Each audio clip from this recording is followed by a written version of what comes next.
Hare Krishna. In this video, we will see an overview of verse 2 of Nectar of Instruction as an aid to prepare for the Bhakti Shastri class. In this verse, Srila Rupa Goswami explains the 6 faults that one needs to avoid in order to advance in devotional service. Atyahara, which means over accumulation or eating more than necessary. Prayasa, over endeavoring for mundane things. Prajalpa, talking unnecessarily about mundane subject matters. Niyamagraha, accepting or rejecting scriptural rules whimsically. Janasanga, which is non-devotional association. And Laulya means greedy for mundane achievements. These 6 things spoil one's devotional service if not given up. Srila Prabhupada explains how the living entity, while under the spiritual energy, constantly engages in the devotional service of the Lord. However, when the same living entity comes under the control of the external material energy, it engages in selfish work for the satisfaction of senses. Hence, the living entities cannot accept plain living and high thinking for achieving the real purpose of human life. In explaining the Atyahara, Srila Prabhupada states how in this material world one has to work for the maintenance of the body and soul. But how can one perform such work in a way that is favorable for the execution of Krishna consciousness? Srila Prabhupada states everyone requires possessions such as food grains, clothing, money, and other things necessary for the maintenance of the body. But the selfishness to enjoy this world leads the living entity to over-accumulate these various resources. So the solution is one should not collect more than necessary for his actual basic needs. If this natural principle is followed, there will be no difficulty in maintaining the body. So Srila Prabhupada suggests plain living and high thinking as the solution for the problem of Atyahar. Prayas is over endeavor for the sake of over accumulating material possessions.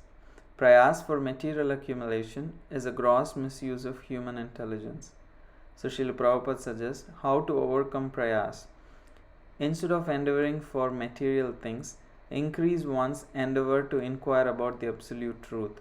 Else, we will endeavor for artificial needs.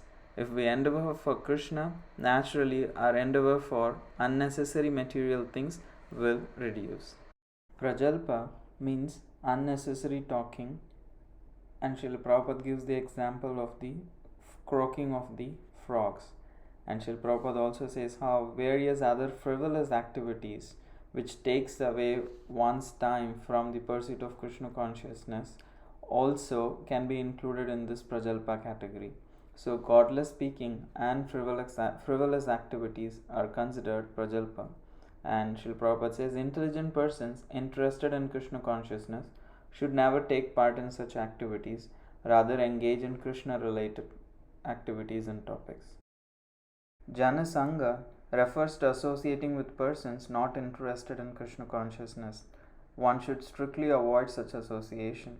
Srila Prabhupada suggests that one should always engage in the service of the Lord in the association of Lord's devotees. Association with those engaged in a similar line of business is very conducive to advancement in that business. Srila Prabhupada gives the example of various clubs and associations, stock exchange, and other places where people of similar interest associate with each other to advance in their causes. Similarly, Srila Prabhupada says we have established the society of ISKCON for devotees to associate with each other and advance in devotional service. Niyamagraha, which means either accepting or rejecting rules in a whimsical way, accepting some scriptural rules for immediate material benefit, or rejecting the rules that are meant for spiritual advancement out of neglect. Both are considered a fault. And Srila Prabhupada says one should accept scriptural rules diligently for the only purpose of making spiritual advancement to overcome this fault. Laulya means greed or an ardent longing for something material.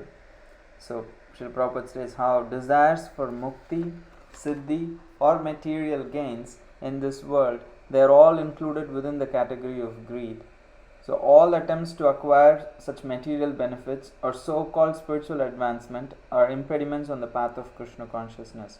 So by becoming fixed in the path of devotion, one can overcome this fault of Laulya. Srila Prabhupada states the ill effects that we accrue by neglecting the advice of Srila Rupa Goswami. He explains how the problem between the capitalist and communist and the misuse of wealth by both, causing social disturbances and instability, is all due to neglecting the advice of Srila Rupa Goswami.